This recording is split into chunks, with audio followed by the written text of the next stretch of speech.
Alors, comme par la grâce de Dieu, bien sûr, le 23 novembre est désormais entré dans l'histoire de notre diocèse.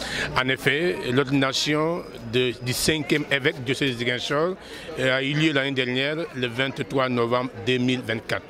Et comme par la grâce du calendrier, cette année, le 23 novembre tombe un dimanche.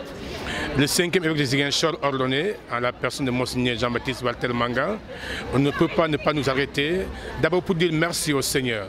Merci au Seigneur pour le don d'un pasteur et dire aussi merci au Seigneur pour toutes les grâces qu'il continue à déverser sur notre diocèse, sur chacun et chacune de nous à travers ce don que lui-même il a fait.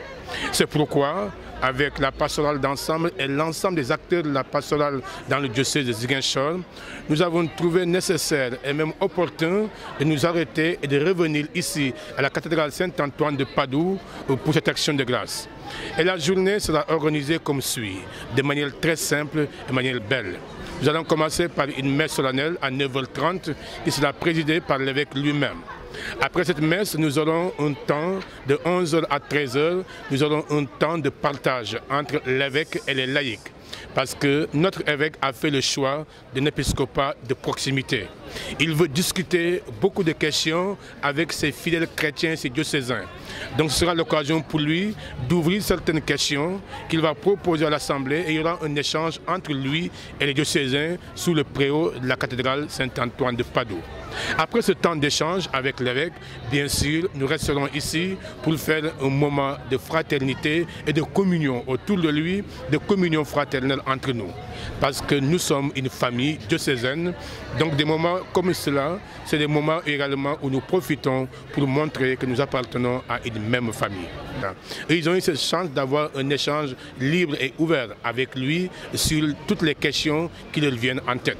Cette année, pour son anniversaire, ce sera la première fois que l'occasion sera offerte à l'ensemble des chrétiens diocésains de Ziguinchor, prêtres, religieux, religieuses et fidèles laïcs, d'être avec lui et que le débat soit ouvert pour qu'eux aussi puissent poser des questions et que l'évêque sache que voilà également la préoccupation de mes fidèles diocésains qu'ils portent en me demandant telle chose ou alors voilà ce qu'ils portent comme éclairage vis-à-vis du fonctionnement ou de la vie de son diocèse.